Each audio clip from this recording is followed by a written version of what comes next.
bahwa Nabi SAW bersabda, "Man fatathu shalah faka'annama wutira ahlahu wa malahu." Barang siapa yang waktu sholatnya terluput darinya, duhur lewat sampai asar masuk, maka seolah-olah keluarga dan hartanya telah diambil secara paksa. Hadis ini riwayat Ibnu Hibban. Artinya pada hari kiamat nanti, dia akan melihat satu sholat yang dia lalaikan itu lebih berat daripada istri sama anaknya dirampok orang depan matanya. Saking besarnya bobot satu sholat yang dilalaikan.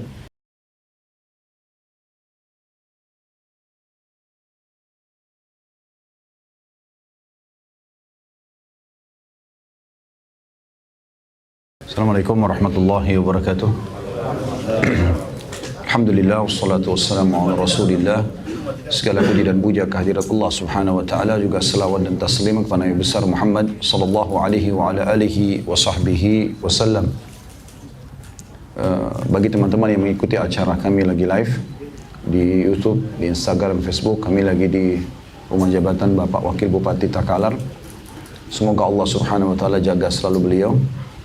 Dan tadi ada undangan khutbah Jumat, dan semoga Allah subhanahu wa ta'ala menjaga seluruh pemimpin negara ini. Allah selalu berikan mereka kesehatan, kekuatan, agar bisa menyebarkan kemakmuran dan juga ketentraman serta mempertahankan kemerdekaan kita. Allahumma amin. Di hari Jumat ini kita sering membahas atau selalu membahas bedah buku Sahih At-Targhib wa Tarhib. At-Targhib wa Tarhib ditulis oleh Al-Mundhiri rahimahullah untuk menyampaikan kepada umat ini berita-berita gembira bagi orang yang melakukan ketaatan-ketaatan kepada Allah, dan juga ancaman bagi orang yang melakukan pelanggaran. Disilakan dengan tarhib dan targhib. Targhib atau tarhib ya. Targhib berarti motivasi untuk mengerjakan ibadah, dan tarhib adalah penyampaian tentang ancaman-ancaman bagi orang yang melanggar. Dan bedah buku ini sudah sampai di akhir kitab sholat. Babnya khusus bab tentang ancaman orang yang meninggalkan sholat. Kembali saya mengingatkan teman-teman sekalian, kalau sholat ini satu-satunya ibadah yang Allah subhanahu wa ta'ala memberikan perintahnya kepada utusannya Nabi yang mulia Nabi Muhammad sallallahu alaihi wa alihi wasallam di langit, sementara ibadah-ibadah yang lain di muka bumi ini. Dan ini menandakan tentang kedudukan sholat itu sendiri. Bahkan Nabi SAW harus melakukan perjalanan khusus, terbang dengan burak. Yang Nabi SAW jelaskan, burak itu antara keledai dengan bagal. Bagal ini peranakan antara keledai sama kuda. Memiliki sayap. Dan dimanapun matanya memandangkan sebuah tempat, maka kakinya sudah memijak tempat tersebut. Saking cepatnya. Lalu kemudian Nabi SAW tiba pada waktu sesaat saja di Baitul Maqdis. Semoga Allah muliakan dan selesaikan urusannya dengan kaum Yahudi sehingga kembali ke tangan muslimin. Kemudian beliau mi'raj ke langit setelah beliau mengimami sholat para nabi-nabi dengan hikmah Allah subhanahu wa ta'ala. Kisah Isra Mi'raj cukup panjang dan masyhur di kalangan kaum muslimin. Intinya Nabi SAW menerima perintah sholat ini setelah naik melewati langit ketujuh, kemudian menerima langsung dari Allah subhanahu wa ta'ala dengan cerita yang cukup panjang bagaimana awal perintahnya 50 waktu sholat dan akhirnya berkurang menjadi 5 waktu sholat. Sholat ini teman-teman simbol kaum muslimin.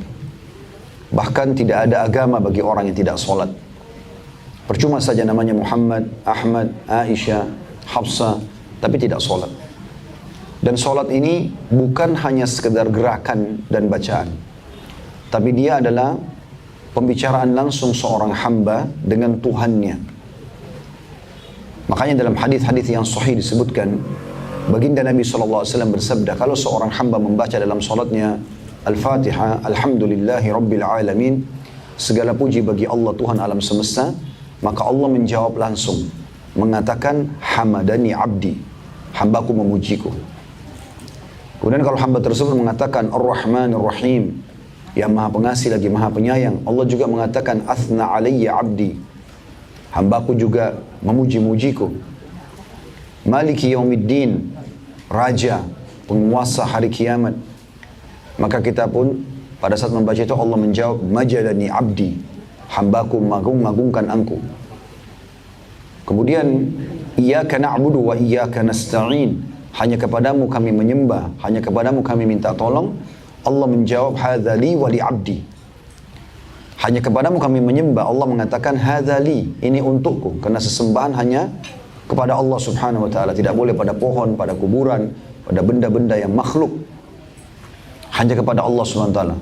Wa iyyaka nasta'in, dan hanya kepadamu kami minta tolong. Allah mengatakan hadza li 'abdi, ini untuk hambaku. Lalu setelah kita puji-puji Allah di ayat-ayat awal tadi, maka akhir ayat kita membaca doa, ihdinas siratal mustaqim, tunjukkanlah kami jalan yang lurus. Siratal ladzina an'amta alaihim, jalan orang-orang yang telah Engkau berikan petunjuk dari para nabi-nabi dan pengikut-pengikut setianya. Ghairil maghdubi alaihim waladdallin, bukan jalan orang-orang yang Kau murkahi, maksudnya orang-orang Yahudi, dan bukan juga orang-orang sesat, maksudnya orang Nasrani. Karena orang Yahudi tahu kebenaran, cuma dia tidak mau ikuti, maka Allah murka. Orang Nasrani mau mendakwakan agama mereka sambil mengatakan Allah punya anak atau Isa alaihissalam adalah anak Tuhan, namun mereka salah, maka dikatakan sesat. Oleh karena itu kita mengatakan amin, semoga Allah kabulkan. Dan kalau kita membaca ihdinas siratal mustaqim sampai waladdallin, Allah mengatakan hadza li 'abdi wa li 'abdi masal, ini milik hambaku dan hambaku akan mendapatkan apa yang dia minta. Dan ini komunikasi. Makanya teman-teman, pada saat kita ruku lalu kita mengagungkan Allah, mengatakan subhana rabbiyal azim, maha suci Tuhanku yang maha agung. Dan ada kurang lebih 4-5 macam doa ruku, di antaranya yang mulia juga yang jarang dihafal oleh kaum muslimin, Allahumma laka raka'tu, ya Allah kepadamu lah aku ruku, wa bika amantu, kepadamu aku beriman, wa laka aslamtu, kepadamu lah aku menyerahkan diri, raka'as sam'i, telah ruku pendengaranku, wa basari, penglihatanku, wa lahmi, dan dagingku, wa dami, dan darahku, wa idhami, dan tulang-tulangku, wa mastaqalla bihi qadami, dan semua yang ditopang oleh tubuhku. Kalau orang merenungi bacaan ini, dia tahu dia sedang menundukkan tubuhnya kepada Sang Pencipta Allah, yang menciptakan semua organ tubuhnya, yang membuat dia bisa ada di muka bumi ini, dan juga yang akan mematikan dia nantinya. Begitu juga kita pada saat mengatakan Sami Allahu liman hamidah, Allah telah mendengar siapapun yang memujinya. Makanya kita mengatakan Rabbana walakal hamd, wahai Tuhan kami, wahai pencipta kami, segala puji bagimu. Begitu juga pada saat sujud, kita mengatakan Subhana rabbiyal a'la, maha suci Tuhanku yang maha tinggi. Dan di antara doa juga yang dibaca pada saat sujud adalah Allahumma laka sajadtu, ya Allah kepadamu lah aku sujud, wa bika amantu, kepadamu aku beriman, wa laka aslamtu, kepadamu aku menyerahkan diri. Sajada wajhi alladhi khalaqahu wa sawwara, telah sujud wajahku kepada yang menciptakannya dan membentuknya, yang meletakkan alis seperti ini, mata seperti ini, hidung seperti ini dengan fungsi-fungsinya semua, kedua belah bibir, lidah, gigi, dan seterusnya. Fatabarakallahu ahsanul khaliqin, maka maha berkah Allah sebaik-baik pencipta. Juga kita dulu di antara dua sujud kita membaca memohon kepada Allah, Rabbi ghfirli warhamni wajburni, ya Allah maafkanlah aku, kasihanilah aku, penuhi aku kebutuhanku, sampai akhir doa. Juga pada saat mau salam, at-tahiyyatu lillah wassalawatu wattayyibat, semua puji-pujian yang terbaik, sanjungan yang terbaik kami haturkan kepada Allah, sampai terakhir kita salam. Teman-teman tahu para salafus salih, orang-orang sebelum kita, saking mereka fahamnya tentang kedudukan sholat ini, sampai-sampai kalau mereka mau sholat itu luar biasa. Dinukil dalam sebuah riwayat yang sahih bahwasanya Hasan bin Ali radhiyallahu anhu, cucu Nabi SAW, beliau kalau habis berwudu dan mau masuk ke masjid sholat, wajahnya memerah seperti orang yang sangat takut. Ditanya oleh orang sekitarnya, ada apa wahai Hasan? Ada seseorang yang menakut-nakuti anda? Ada yang anda khawatirkan sehingga kami bisa membela anda? Kata Hasan, jawabannya luar biasa. Ini hanya dipahami bagi orang yang menggunakan keimanan dan hatinya. Dia mengatakan, apakah kalian tidak tahu saya akan masuk sebentar lagi ke rumah siapa? Maksudnya saya akan sholat, saya akan masuk ke masjid, ini rumahnya sang raja yang sebenarnya, pencipta langit dan bumi. Banyak manusia takut pada manusia, dia lupa ada Tuhannya manusia tersebut. Banyak manusia yang kagum dengan lukisan manusia, tapi dia lupa ada ciptaan Allah depan matanya yang bukan lukisan, asli. Berapa banyak pelukis kagum dengan seorang pelukis yang dulu di pinggir lautan, kemudian dia melukis lautan, dia melukis langit, Dia melukis pohon kelapa yang ada di pinggir laut tersebut. Karena mirip dengan aslinya, maka mereka kagum. Bahkan lukisan yang mirip dengan aslinya biasanya harganya mahal. Tapi dia lupa, subhanallah, bahwasanya pelukis hanya menciplak ciptaan sang pencipta Allah. Kita bisa rasakan sejuknya air lautan, teriknya matahari, manisnya air buah kelapa, dan seterusnya. Banyak manusia terlalaikan dengan masalah ini. Maka orang harus merenungi ini. Para salafus saleh dari sahabat ridwanullah alaihim, dari para tabi'in, tabi'in, orang-orang saleh sebelum kita, rahimahumullah semuanya para tabi'in, mereka itu kalau mau sholat, maka mereka melupakan semua kegiatan yang lain. Bahkan mereka dikatakan berdiri seperti kokohnya batang pohon kurma. Sampai seseorang di antara mereka kalau disengat dahinya oleh kumbang, berdarah, disengat oleh lebah, dia tidak berkeming sedikit pun. Ada seorang sahabat, dia lagi jaga malam pasukan perang bersama Nabi SAW, dan dia berjaga-jaga di antara semak belukar. Maka ada mata-mata musuh datang pada saat dia lagi sholat malam, kemudian ragu apakah itu manusia atau tidak. Lalu musuh melepaskan anak panah tepat di arah jantungnya, di sebelah kiri dada. Sahabat ini tidak berkeming sedikit pun, sampai si musuh ini heran. Dia mengatakan, apakah ini manusia atau bukan? Dia ragu, dia melepaskan anak panah yang sama, dan ini ahli pemanah. Kalau kita mungkin sekarang sniper, ahli tembak. Dia melemparkan anak panah tepat di sebelah anak panah yang kedua, yang pertama tadi. Dan itu juga mengeluarkan darah, tapi sahabatnya tidak berkeming. Terus saja musuh itu melepaskan sampai 5-6 anak panah, sahabatnya tidak berkeming. Setelah itu, sahabat ini sedang merasa ada berat di dadanya karena 5 buah anak panah dan darah mengucur.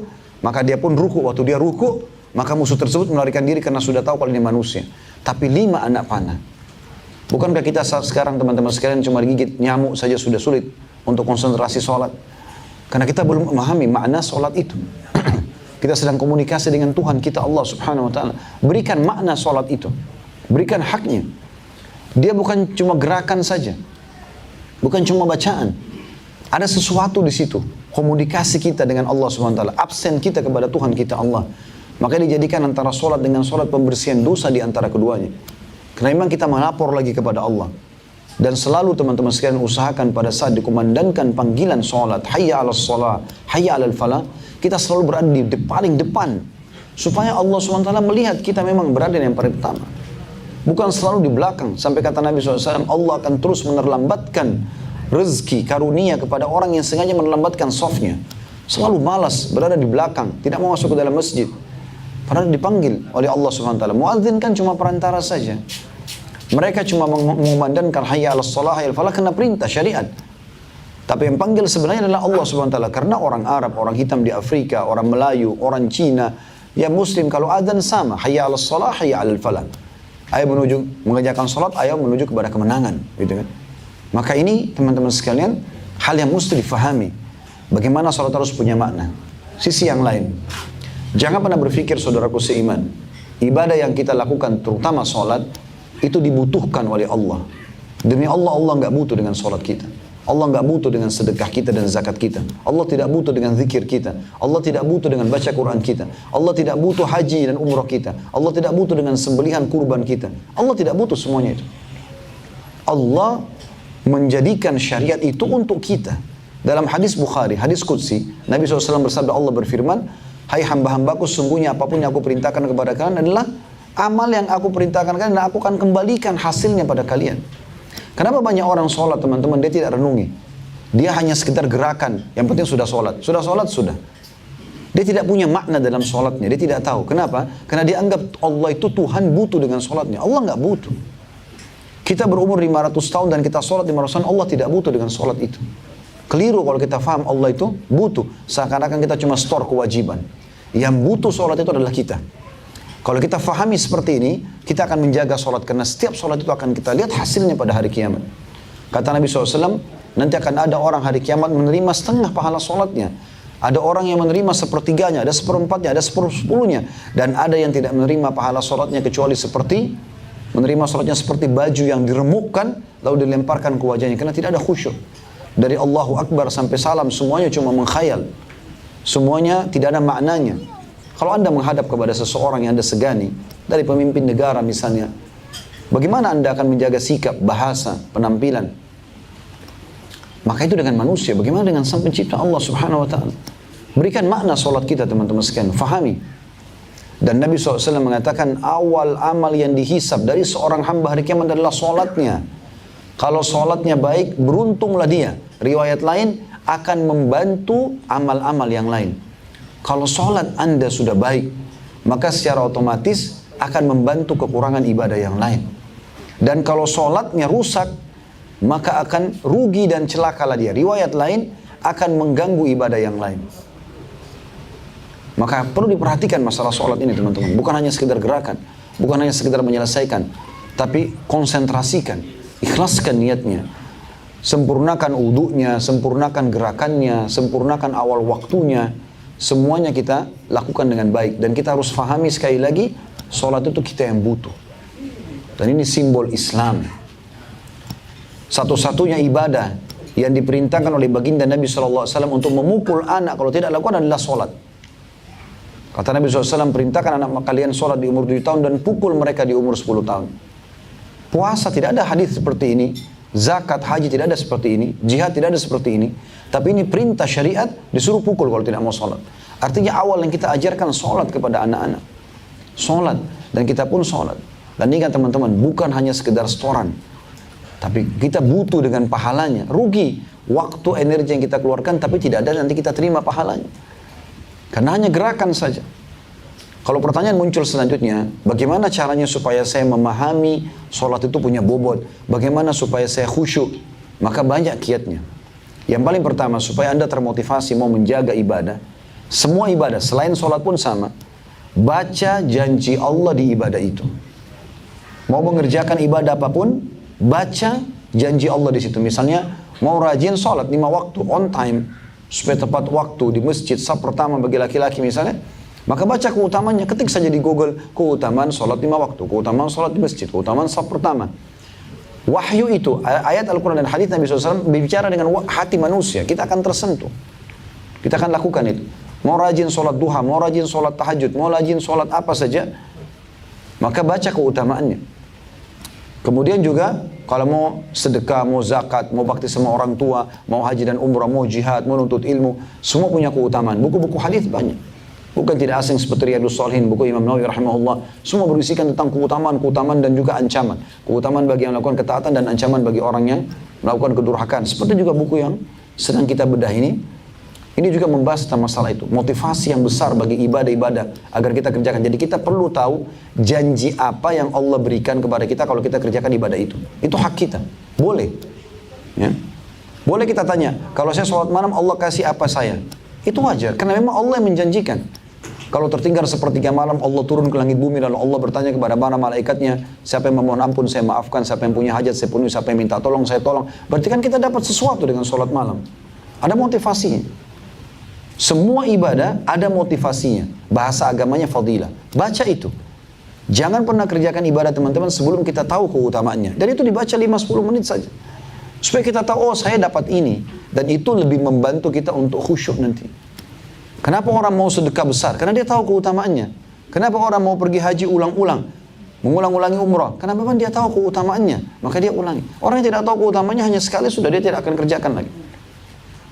Begitu juga kalau kita terbiasa dengan satu perbuatan salah, dosa, maka teman-teman sekalian baca ancaman Allah di dosa itu. Misal ada yang berzina, atau ada orang yang mabuk-mabukan, ada orang yang suka bohong, ada orang yang riba, dan seterusnya. Pelanggaran agama yang sudah kita tahu. Bagaimana caranya kalau kita sudah terlanjur suka dengan dosa itu? Kayak sebuah rutinitas. Sederhana. Anda kalau mau dengar orang lain nasihati mungkin Anda terima atau tidak. Tapi sederhana. Coba dengan diri Anda sendiri. Ketik di Google saja, atau kalau ada buku bagus. Kalau di Google paling mudah sekarang, bukan kena promosi Google. Saya bukan promosi, tapi saya lihat ini sesuatu yang sangat mudah. Tulis ancaman orang berzina, ancaman riba, ancaman menipu. Baca coba. Sebuah artikel, sebuah tulisan, ayat-ayat, hadis. Anda akan tertahan. Nggak akan mau lakukan lagi. Anda ulangi 2-3 kali, maka lebih kuat penghalang dalam diri kita untuk melakukan perbuatan dosa tersebut. Ya. Itu disilakan dengan tarhib, ancaman. Dalam buku ini begitu. Begitu juga dengan tadi yang motivasi ibadah itu adalah targhib. Maka ini sebuah kaidah penting teman-teman sekalian. Maknakan ibadah kita. Penyesalan selalu terakhir. Ingat, setiap buku lembaran amal kita akan dicatat amal pada hari itu dan kita butuh dengan amal itu. Jangan sia-siakan. Jangan buku amal lembaran hari ini lebih buruk daripada kemarin. Harusnya lebih baik. Dan kita sendiri yang butuh. Semua orang di sekitar kita teman-teman sekarang, Anda saling melihat satu sama yang lain. Pasangan hidup, anak-anak, kerabat kita, bawahan, atasan, semuanya. Ya. Semua itu akan berpisah dengan kita. Akan berpisah, kita pada saat itu akan meninggal. Dan pada saat kita meninggal teman-teman, kata Nabi SAW, kalau anak Adam meninggal akan ikut ke kuburan 3. Keluarganya, hartanya, dan amalnya. Dan akan pulang 2. Secinta-cintanya istri pada suami, suami pada istri, orang tua pada anak, anak pada orang tua, bawahan pada atasan, atasan pada bawahan, teman pada teman, tetap dia paling lama 5-10 menit, 1 jam di kuburan. Tidak akan mungkin nginap di situ, dia akan pulang. Pasangan kita bisa menikah lagi, anak-anak juga aktivitas dengan aktivitasnya masing-masing. Mobil yang termewah yang kita miliki, mobil apa? Ferrari kan? Mobil apa yang paling mahal yang kita milikin? Paling jauh parkir di pagar kuburan, nggak akan masuk ke liang lahat. Pulang akan dibagi warisan. Yang tinggal bersama kita apa? Ini yang selalu kita lalaikan. Justru amal. Sholat itu. Kotak amal di masjid yang selalu lewat kita nggak pernah sedekah. Orang miskin yang kita lalaikan. Sudahlah. Selalu negosiasi sama syaitan. Itu mungkin anak pinjaman. Mungkin dia bohong. Kenapa negosiasi? Pada saat ada peluang beribadah. Saatnya eksekusi. Bukan negosiasi. Berikan saja. Mungkin itu amal terakhir kita. Saya selalu teman-teman jadikan motivasi buat diri saya. Dan saya ajak teman-teman sekalian begitu, semoga Allah ikhlaskan niat kita. Jadikan setiap kali ada peluang beramal soleh itu adalah amal terakhir. Anggap setelah kita sedekah itu, setelah kita baca beberapa ayat Al-Quran itu, setelah kita sholat, setelah kita puasa, kita meninggal dunia. Ini sering Nabi SAW bahasakan kalau beliau mau imami sholat, beliau mengatakan kepada para sahabat sebelum takbir, menghadap kepada mereka, Sallu sholat al-muwadda'ah. Sholatlah sholat perpisahan, kata Nabi. Sholat perpisahan seakan-akan habis ini kau akan mati. Bagaimana teman-teman kalau ada dokter yang mengatakan pada kita, maaf penyakit Anda sudah tidak bisa sembuh lagi, sekitar setengah jam dari sekarang ilmu medis mengatakan Anda akan meninggal dunia, lalu kemudian Anda punya kesempatan sholat. Bagaimana sholat Anda pada saat itu? Anda sudah tahu akan mati. Atau Anda ditangkap oleh musuh, akan dipenggal lehernya. Cuma masih dikasih kesempatan untuk sholat 2 rakaat. Seperti apa sholat kita? Kita akan pasti jaga kekhusyuannya, karena ini sholat terakhir. Harusnya kita tidak harus tunggu vonis dokter, tidak harus tunggu ditangkap oleh musuh. Karena memang malaikat maut setiap saat bisa mencabut roh kita. Dan pada saat itu kita meninggal teman-teman hanya jadi kenangan saja. Semua ini akan jadi kenangan. Oh itu rumahnya, oh itu sepatunya, oh itu mobilnya, oh itu ini, dan dikenang saja. Setelah itu selesai. Berapa lama kita dikenang? Sebentar. Sekarang teman-teman hadir di sini. Masih ingat nggak kakeknya? Atau ayah kakeknya? Atau kakek-kakeknya? Mungkin bahkan kita tidak tahu namanya. Banyak jemaah anak-anak muda yang hadir di masjid. Saya tanya waktu itu di Jakarta. Tahu nggak nama ayah kakek? Nggak tahu. Akan Anda tidak tahu nama kakeknya. Apalagi kalau saya tanya kakek-kakeknya. Artinya generasi 2-3 generasi bahkan kita sudah dilupakan. Yang menjaga kita amal kita yang selalu kita lalaikan teman-teman sekalian. Maka jaga amal ini. Amal ini kita yang butuhkan. Terutama puncak ibadah adalah sholat. Ini penting sekali. Karena saya sudah katakan tadi hadis Nabi SAW, dia adalah awal amal yang akan dihisab hari kiamat. Kalau dia baik akan membantu yang lain, kalau dia buruk akan mengganggu yang lain. Dan itu tidak sulit. Tadi pada saat ada orang ikrar syahadat, saya akan sampaikan itu. Kalau mungkin ada yang mendengarkan. Kalau dalam 24 jam, Allah cuma minta kita yang wajib 5 waktu sholat saja. 5 waktu sholat saja. Dan kalau kita kasih 10 menit per sholat, ini sudah lama sekali kalau 10 menit ya. 10 menit berarti cuma 50 menit. Masih ada 23 jam plus 10 menit. Kita boleh aktivitas yang lain. Ini sudah membantu amal yang lainnya. Jangan sia-siakan sholat ini. Selanjutnya hadis nomor 576 urutan 14. Ini dari awal belajar urutan 14 dalam bab kita. Hasan mauquf. Derajatnya Hasan setelah sahih dan dia mauquf sampai sahabat. Dari Mus'ab ibn Sa'ad radhiyallahu anhu dia berkata, Qultu li abi ya abata ara'aita qawluhum alladhina hum an salatihim sahun ayyuna la yashu ayyuna la yuhaddithu nafsah qala laysa dhalika innama huwa idha'atul waqt yahu hatta yadhi'al waqt.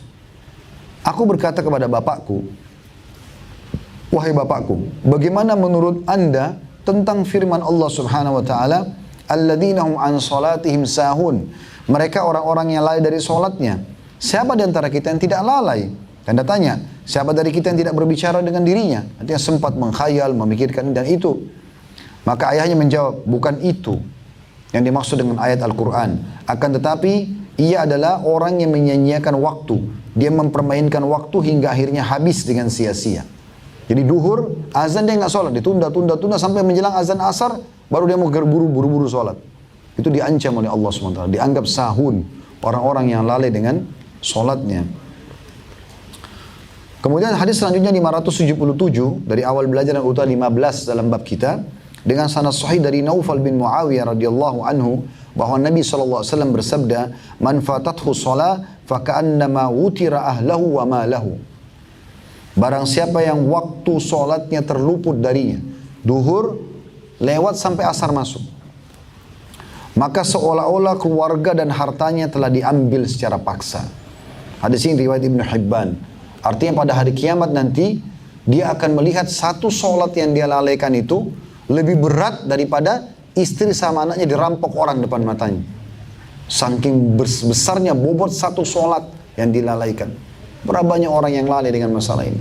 Bahkan kadang-kadang subhanallah duduk-duduk berdagang depan masjid tanpa dia masuk sholat. Kenapa ini? Ya.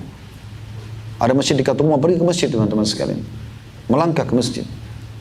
Kata Nabi SAW, setiap langkah menuju ke masjid, satu langkah mengampuni dosa, satu langkah dicatatkan satu pahala dan diangkat satu derajat. Ini keutamanya besar. Sekali ke masjid itu luar biasa gitu. Ya.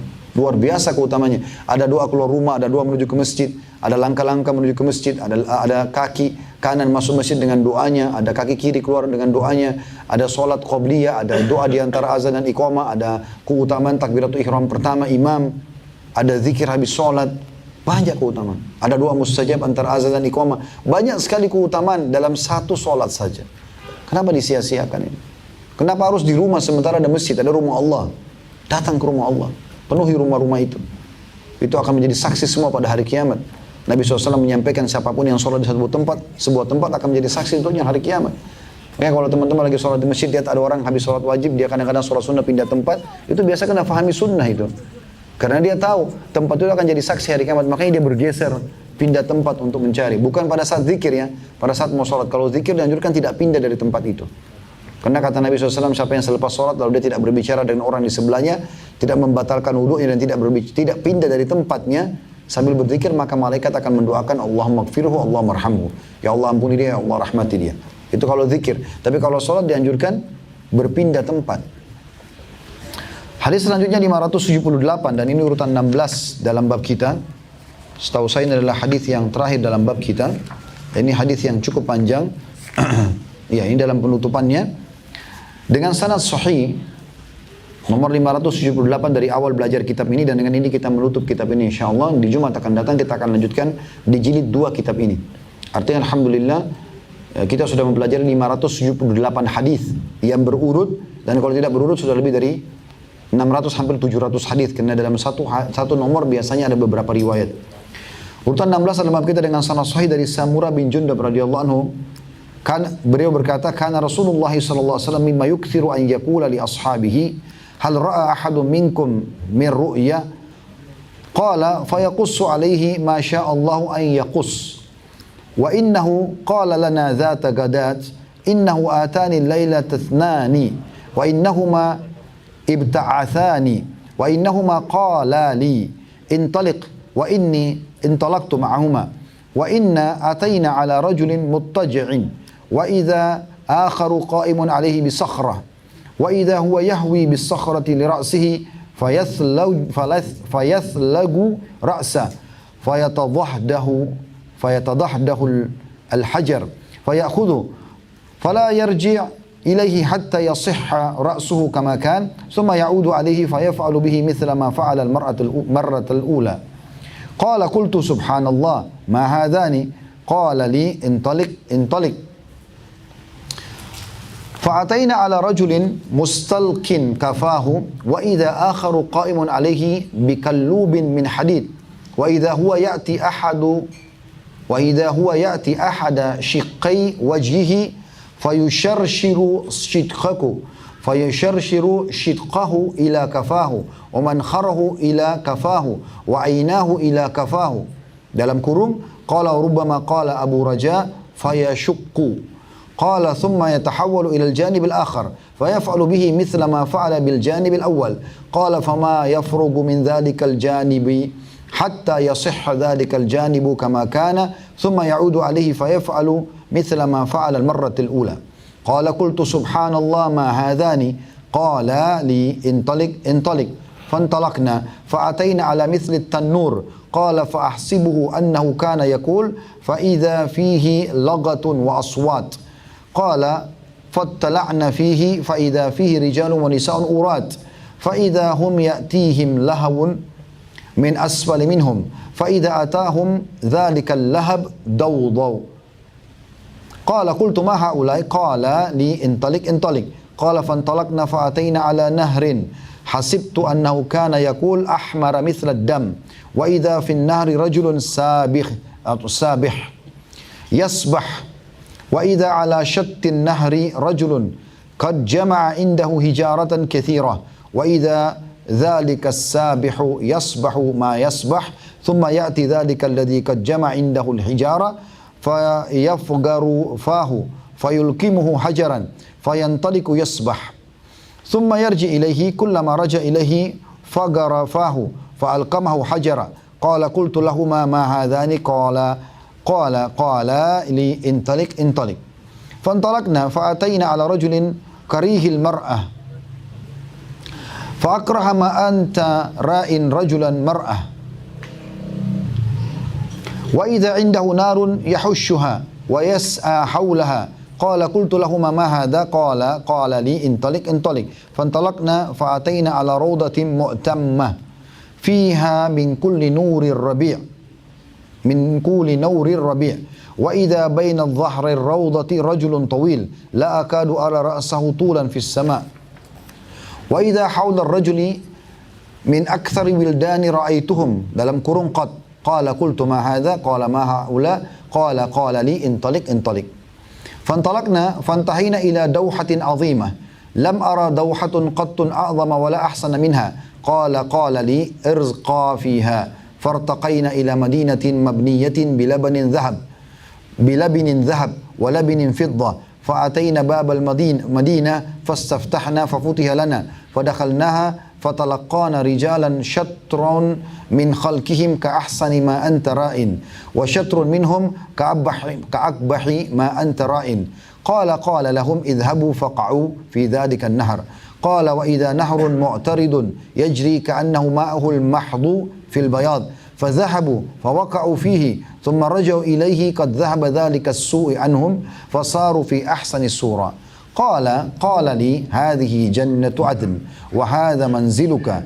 قال فسمى بصري سعدا فإذا قصر مثل الربابة البيضاء.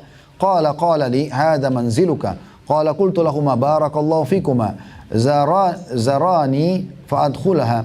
قال أما الآن فلا وأنت داخل. قال قلت لهما فإني قد رأيت منذ الليلة عجبا فما هذا الذي رأيت؟ قال لي إنا سنخبرك. أما الرجل الأول الذي أتيت عليه يثلج رأسه بالحجر فإن الرجل يأخذ القرآن فيرفضه وينام عن الصلاة المكتوبة. وأما الرجل الذي أتيت عليه يشرشر صدقه إلى غفاه ومنخره إلى كفاه وعينه إلى كفاه فإنه الرجل يغدو من بيته فيكذب الكذبة تبلغ الآفاق. وأما الرجال والنساء الأورات الذين هم في مثل بناء التنور فإنهما الزنات والزواني.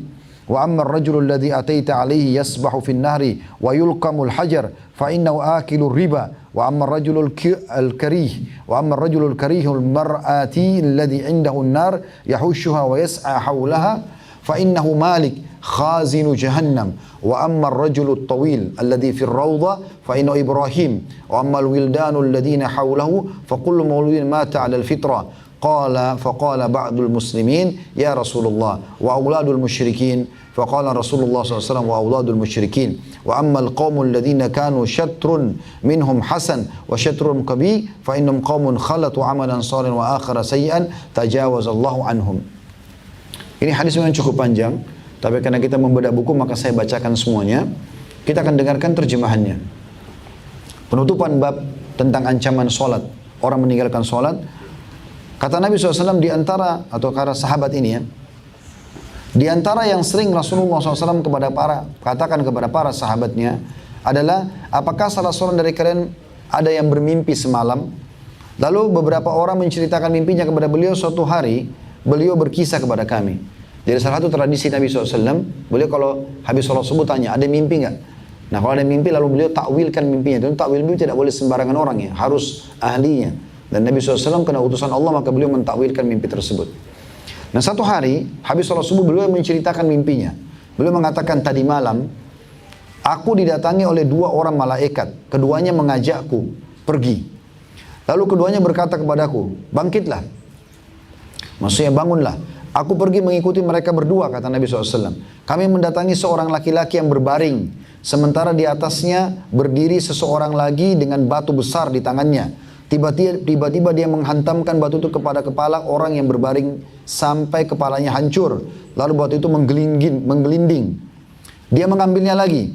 Tidaklah dia kembali kepadanya, melainkan kepala itu telah kembali seperti sedia kala. Kemudian setelah itu dia melakukan kepalanya seperti yang dilakukan pada kali pertama.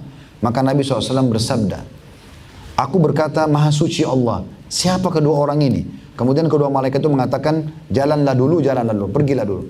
Jadi kejadian pertama adalah ada orang tidur, kepalanya menghadap, di bagian kepalanya pada saat dia tidur itu ada orang berdiri pegang batu besar.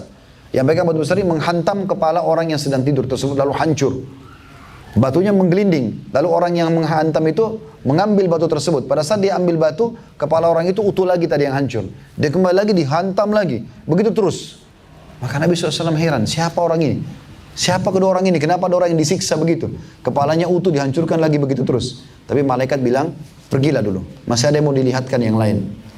Lalu kami pun mendatangi seorang laki-laki. Ini siksaan yang lain. Yang berbaring terlentang meletakkan punggungnya. Sementara orang lagi berdiri di atas dengan memegang atau membawa pengait dari besi. Dia mengarahkan pengait itu ke salah satu sisi wajahnya. Lalu memotong rahang bawahnya sampai tengkuknya. Jadi ada orang duduk, kemudian ada orang di belakang pegang besi, lalu ditarik bagian rahangnya sampai ke kupingnya, dirobek mulutnya orang ini. Kemudian juga hingga hidungnya, dari hidungnya hingga tengkuknya, dan matanya hingga tengkuknya. Jadi ditarik dari mulut, dirobek ke telinganya, dari hidungnya ditarik ke telinganya, dari matanya ditarik ke telinganya. Jadi tiga-tiga sobek gitu.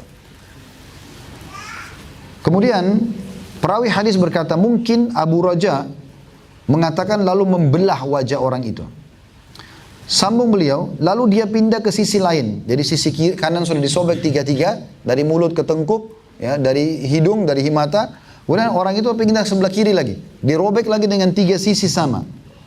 Lalu dia berkata, tidaklah dia menyelesaikan sisi yang sebelah kiri, yang sisi satu, kecuali sisi yang satu tadi sudah utuh kembali. Kemudian dia kembali lagi untuk melakukan seperti sedia kala.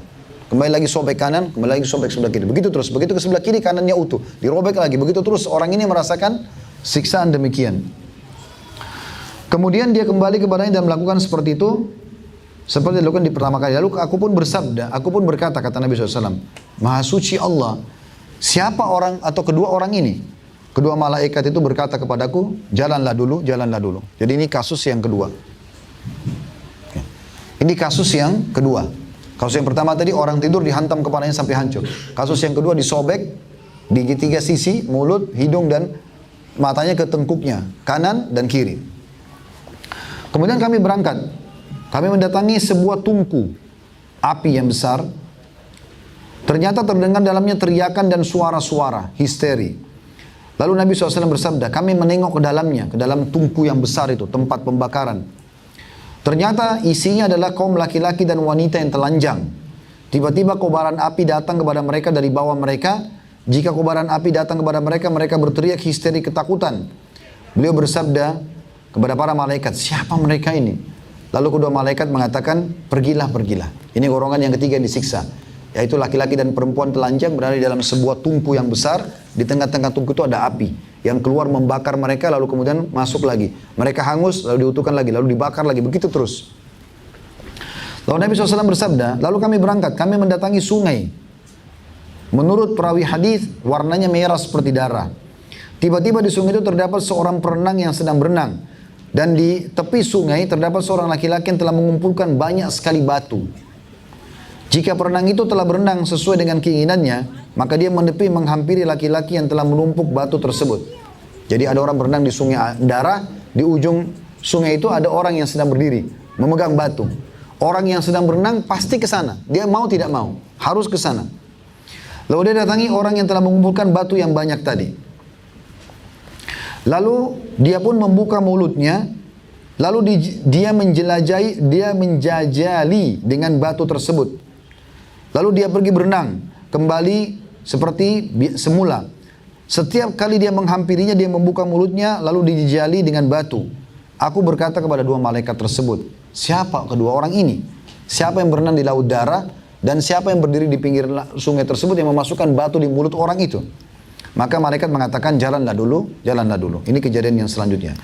Lalu aku berangkat, lalu kami berangkat dan kami mendatangi seorang laki-laki yang tidak enak dipandang, sebagaimana kau membenci melihat seseorang yang tidak enak dipandang.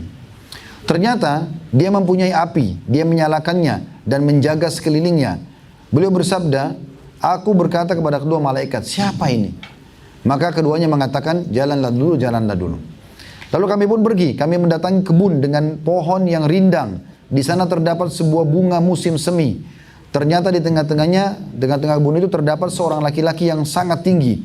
Aku hampir tidak melihat kepalanya saking tingginya ke langit. Ternyata di sekitar atau di sekeliling laki-laki itu terdapat anak-anak yang aku belum pernah sekalipun melihat anak-anak sebanyak itu. Lalu beliau bersabda, aku bertanya kepada para malaikat, siapa orang ini? Orang yang tinggi yang kepalanya sampai tidak terlihat.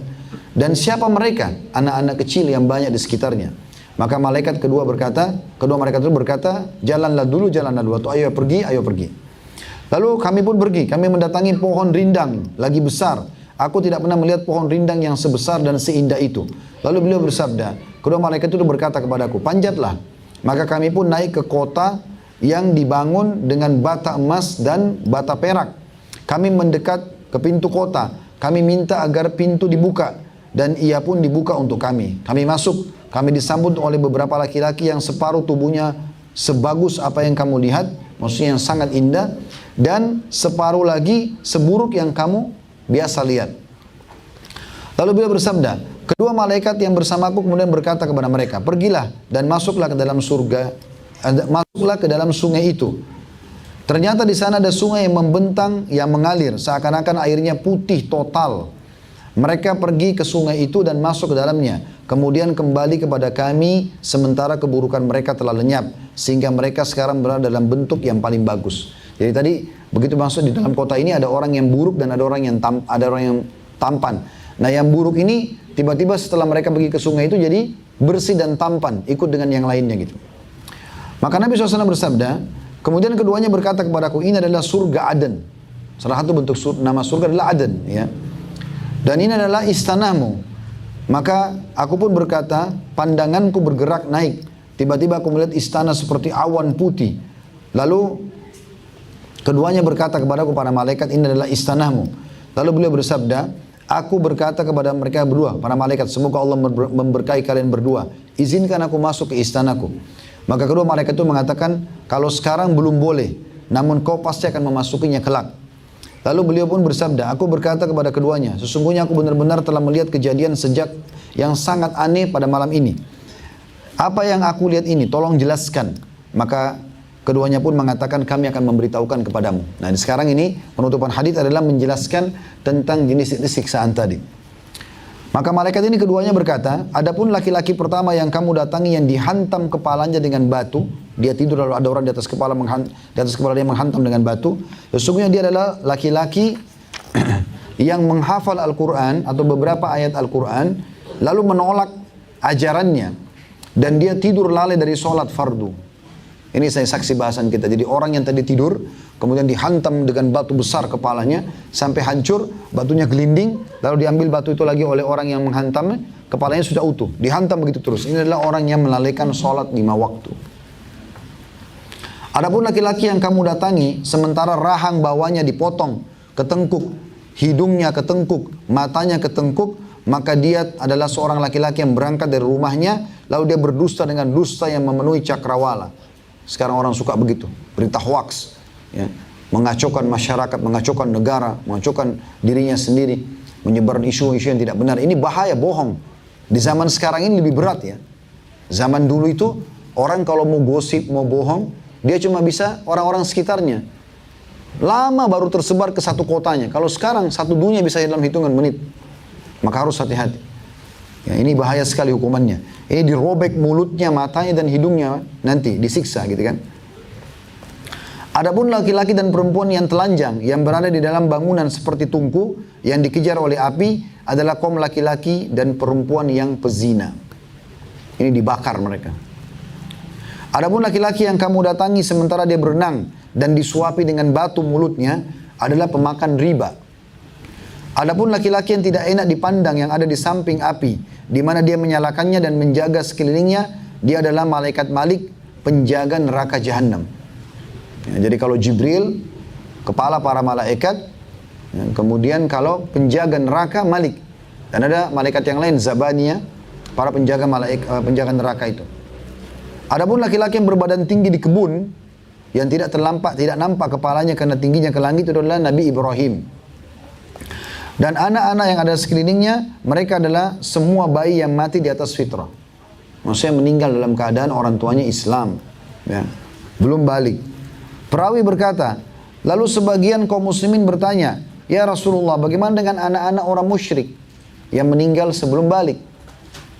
Maka Rasulullah SAW mengatakan, dan anak-anak orang musyrik. Nah kan mereka belum ada beban hukum. Mereka ikut bersama kelompok anak-anak yang meninggal sebelum balik tersebut.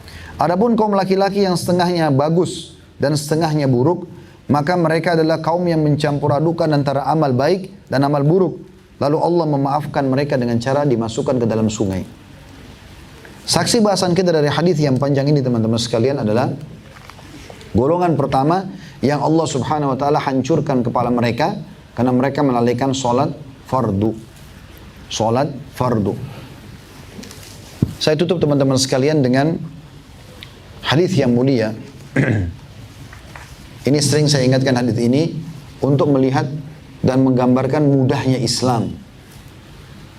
Ada seseorang mau syahadat di tangan Nabi SAW.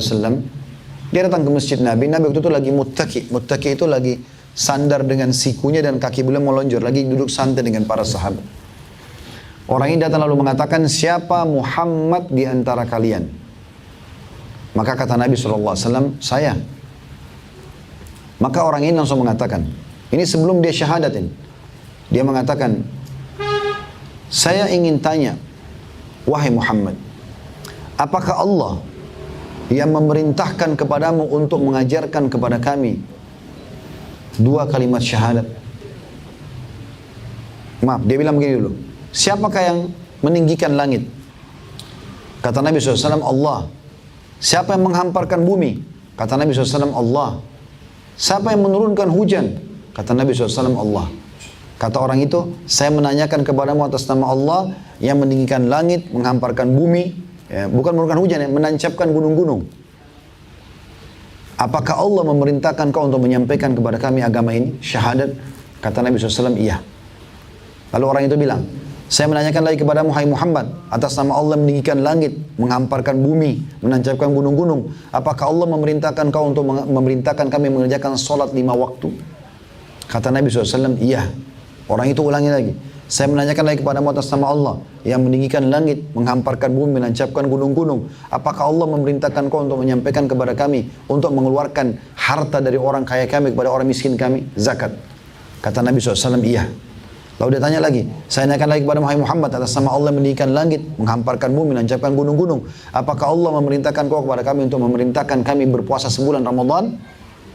Kata Nabi SAW, iya. Lalu dia mengatakan lagi, saya menanyakan lagi kepada Muhammad Atas nama Allah meninggikan langit, menghamparkan bumi, menancapkan gunung-gunung. Apakah Allah perintahkan kau untuk menyampaikan kabar kami agar kami haji ke Baitullah sekali seumur hidup kami? Kata Nabi SAW, iya. Maka orang itu syahadat langsung. Setelah syahadat, dia mengatakan, saya tidak akan menambah dan mengulanginya. Ada riwayat lain dia mengatakan apa? Kalau saya kerjakan itu saya dapat apa? Kata Nabi SAW, kau akan masuk surga. 5 rukun Islam saja. Kalau kita sholat sunnah, puasa sunnah, sedekah, umrah, pelengkap saja, pelengkap zakat, pelengkap haji, maka itu tambahan. 5 ini saja jaga, ya. Jangan rusak syahadat Anda. Jaga 5 waktu sholat, zakat setahun sekali bagi yang mampu, puasa Ramadan sekali dalam 12 bulan, 1 bulan, haji sekali saya bagi yang mampu, yang sekali seumur hidup, yang wajib, yang sisanya sudah sunnah hukumnya, maka masuk surga. Kata orang tersebut, demi Allah saya tidak akan menambah dan menguranginya. Maksudnya saya mau coba ini saja, 5 waktu sholat, 5 rukun Islam saja. Lalu orang itu pergi. Setelah dia pergi, apa kata Nabi SAW? Siapa yang ingin melihat penghuni surga, lihat orang ini. Begitu mudahnya Islam, teman-teman sekalian. Tidak sulit. Jangan dianggap Islam ini sulit, sangat mudah. Semuanya sangat mudah untuk dikerjakan dan diamalkan. Dan ingat, setiap orang di antara kita membutuhkan amalnya sendiri. Jangan pernah bangga dengan amal orang lain. Banyak orang begitu. Ibuku itu rajin sekali baca Quran. Ayahku itu selalu sholat di masjid. Itu ibu dan ayahmu. Kamu sendiri bagaimana? Gak ada gunanya bangga dengan amal orang lain. Itu masjid ayahku yang bangun. Itu ayahmu. Kamu bangun masjid mana? Amal orang lain gak ada gunanya buat kita. Kecuali kita penyebab. Orang tua kepada anak mungkin. Karena dia menyebab anaknya jadi soleh, akhirnya dia dapat amalnya, iya. Makanya dalam pepatah bahasa Arab dikatakan, laisal fata man yakunu kana abi kada wa kada. Bukanlah anak muda yang cerdas yang mengatakan dulu ayahku begini dan begitu. Ayahnya yang dibanggakan. Walakinnal fata man yakunu ha anadha. Tapi seorang anak muda yang cerdas yang mengatakan ini loh saya. Nah, amal kita yang kita kerjakan. Kita sendiri yang butuh, teman-teman, jangan sia-siakan itu. Allahu a'lam.